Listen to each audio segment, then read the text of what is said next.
समग्र विश्व रे एबे घारिची कोरोना भूताणुर भय। चाइनारू सृष्टि होइतबा एही भयंकर भूताणु हु हु होई सबु देश रे व्यापीबारे लागिछि। ओडिशा सरकार एथिपाई विहित पदक्षेप ग्रहण करिसेंती। विभिन्न स्तर रे एहाकु रोकिबा पई प्रयास जारी रहिछि। एथिपाई पारादीपर प्रमुख बंदरर व्यवस्था कड़ाकड़ी करा जाइछि। भाइरस आतंकरे पारादीप बंदर रे 5 दिन मध्यरे 10टी जहाज को पण्य परिवहन पई अनुमति देहिनांती बंदर कर्तृपक्ष।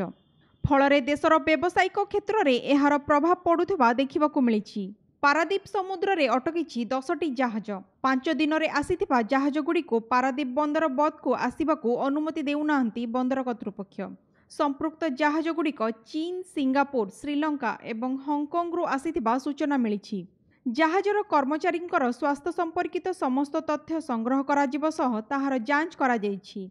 कोरोना भूताणु को नहीं जिला प्रशासन संपूर्ण सजग थिबा जिलापाल मत प्रकाश करिसेंती। 4टी बड़ बड़ होटेल अच्छी तेणु तांकर जो मैंने अच्छी परिचालना कर डका जाइଥିଲା जे सेठी मध्य जदि किछि आस्थिबे लोक चाइना रु, हांगकांग रु, सिंगापुर रु बा थाईलैंड रु तेणु तांको सेंसिटाइज करया पई आउ तांकर होटेल रे बाहर लेखिकी जणैबे जे जदि कंट्री के लोक आस्थिबे तांकर तेणु तांकर टेस्ट करया पई तांको निर्देश दिगला करने। कोरोना भाइरस संक्रमण को नहीं जगतसिंहपुर जिलापाल 2 थर पारादीप ग्रस्त करिथिबा बेले पारादीप सर्किट हाउस रे विभिन्न बड़ बड़ होटेल रो कर्मचारी, पोर्ट डाक्तरखानार सीएमओ, जगतसिंहपुर सीडीएमओ, पोर्ट जहाज चलाचल विभाग अधिकारी को नहीं एक समीक्षा बैठक करा जाइछि। आज आमर जगतसिंहपुर जिला कलेक्टर मीटिंग डाकी कोरोना भाइरस जोटा कि चाइना रू व्यापी से कोरोना केमती सचेतनता दिया से उपलक्षे गोटे मीटिंग रखाई।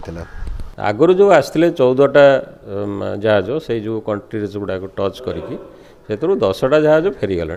10टा जहाज अच्छा 4टा जहाज फेरीगला। आज यूजुआल आमर जमती स्टैंडर्ड ऑपरेटिंग प्रोसीजर बनईचु से जो अफेक्टेड कंट्रीज जो क्रूज माने लैंड शोर परमिट दिज्वनी ता भितर से माने सीप रे रहिबे, एंकरेज रे रहिबे बा पोर्ट रे रहिबे जोटा कि डिस्टेंट हमर सी शोर टार भी बहुत डिस्टेंट। एही बैठक रे बाहर देशरू आसुथिबा नागरिकंक रिपोर्ट प्रतिदिन देबा लागि निर्देश दिया जाइछि। पारादीप बंदर रे थिबा अटक जहाज गुडीकर कर्मचारी को तळकू ओल्हाइबा उपरे प्रतिबंधक लगा जाइछि। कोरोना संक्रमण को नहीं पूरा विश्व भयभीत। कोरोना भाइरस रे पूरा भारतवासी आतंकित रहिचंती।